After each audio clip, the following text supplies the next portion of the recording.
So, a little more than a year ago, I wrote a book, and it was a collection of parables and short stories, fables, tall tales, koans that I had written over the course of like a number of months. And what I want to do is just simply share with you the very first one that got me kickstarted and then eventually ended up becoming this book right here. Boom! What's another word for parable? Okay. And it's called A Collection of Amateur Parables as a subtitle. This title makes me laugh because I was trying to figure out a really good title for the book, and then I was like, what's another word for parable? I was like, oh, that's a good name for it. All right, so let's read the first one, and then I'm actually going to switch over to my iPad and draw out the parable in one fashion for you. You ready? This is called the Parrot, the Parrot, the Parrot, and the Compass. So just sit back and enjoy, and then we'll break it down. All right. During the golden age of pirates, there was a pirate king named Bishop. Bishop was a fine sailor and an even better captain. In his spare time, his specialty was in navigational tools. He would craft some of the most exquisite binoculars, maps, and compasses. One day, while on the high seas, he noticed he was becoming more and more lonely, but did not feel as though he could tell any of his crew. Leaning over the top deck, he eavesdropped on his crew, debating if God answers prayers.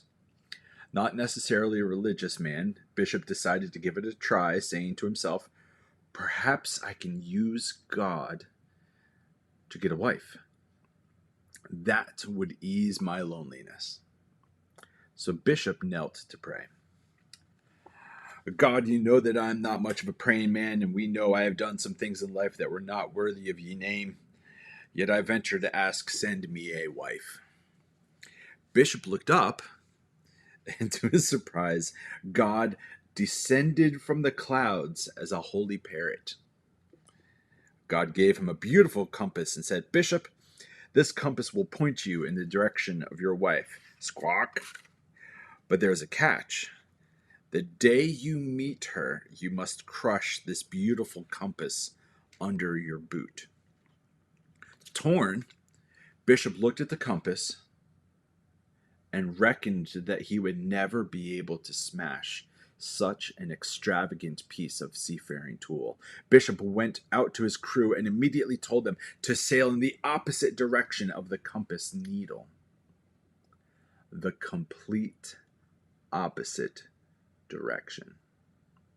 Bewildered, his crew went and did as they were told, and so for a full year, Bishop ordered his crew to sail away from where his divine compass pointed. One morning he woke to see his whole crew scrambling in a flurry as there was another pirate ship chasing them with their cannons drawn. There was nothing to be done. This other vessel caught the upper hand and could easily blow them out of the water, so Bishop raised his white flag and determined to see if he could barter a treaty. As the two pirate ships came closer, a plank was drawn between them, and across came the most beautiful pirate queen he had ever seen. To his surprise, she also had a compass in her hand, and it was pointing directly at him. The pirate queen exclaimed, Husband, I've been looking for you for a full year. I am so glad to have finally found you. The holy parrot gave me this to help find you. Placing her compass on the deck, she crushed it beneath her boot with gusto and a smile, and the holy parrot flew down between them and perched on a railing. Distraught, Bishop looked at God, his wife, and his compass, and was frozen. And everyone present waited to see what he would do next. That's how it ends. What do you think is the next thing that Bishop does? Parables are so fun because they explode with meaning, but also the best parables lead us to have to talk about it afterwards, you know? So let's talk about this. What's going on here? All right. Well, in order to do that, like I said, let's jump over to my iPad. Here we go.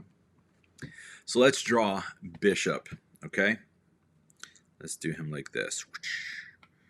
One leg looks shorter than the other. And he's got a sword. Let's give him a bandana. All right. And there's Bishop. This is a tall, lanky fella.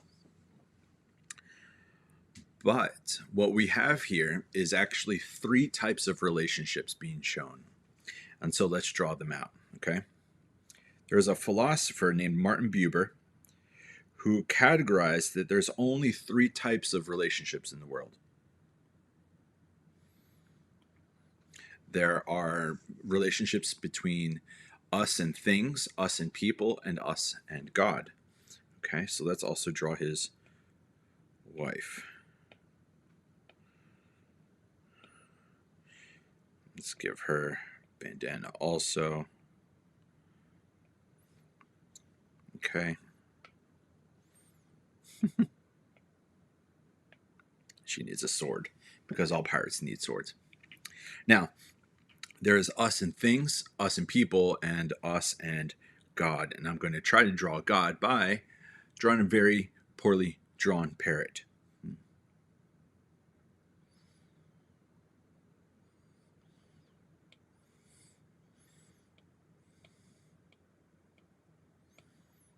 That's the best parrot you've ever seen.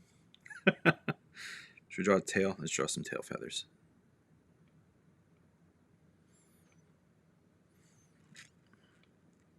Ooh.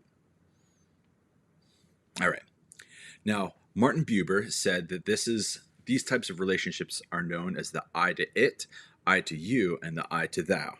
So we have the I to it right here. We have the I to you to other people, right?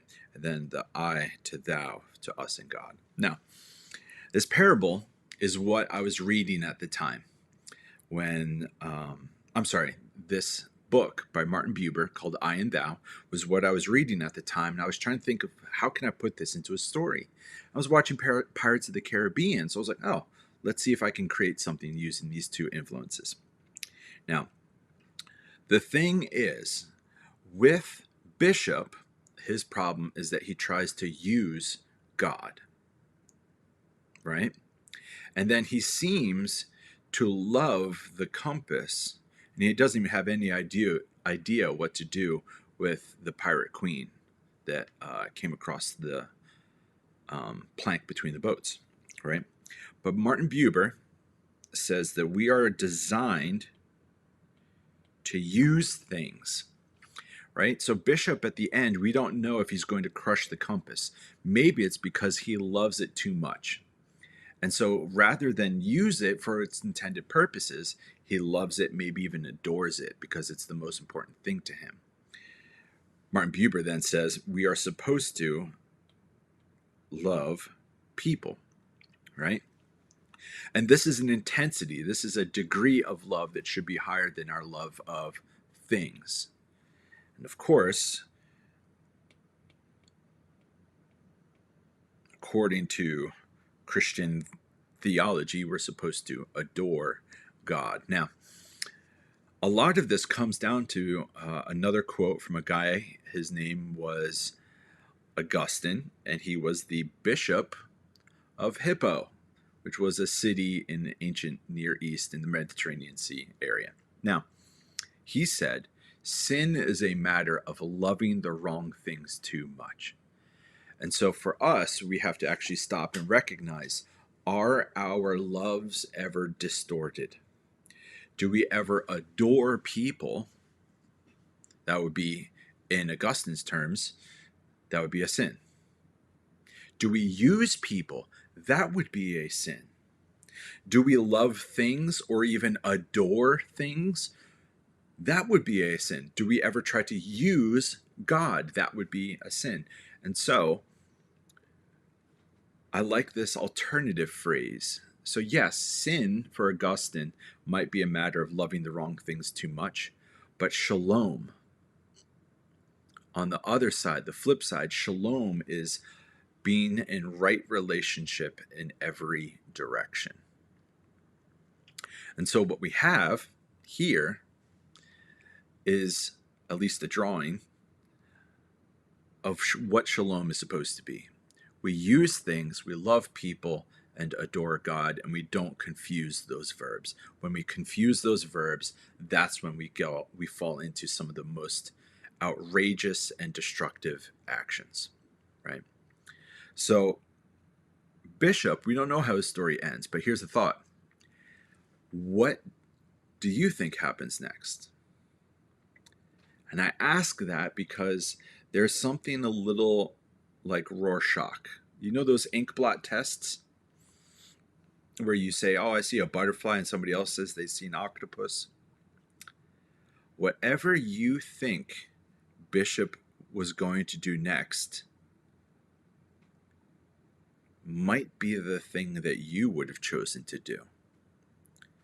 So if you said that he was going to crush the compass, cool. That reflects something about you. If you think he was going to push the Pirate Queen off of his boat and sail in the opposite direction, that might be what you might have done. If you would have used the compass to throw at the Holy Parrot, that might have been what you might have done. So there's something about parables that are a little bit autobiographical.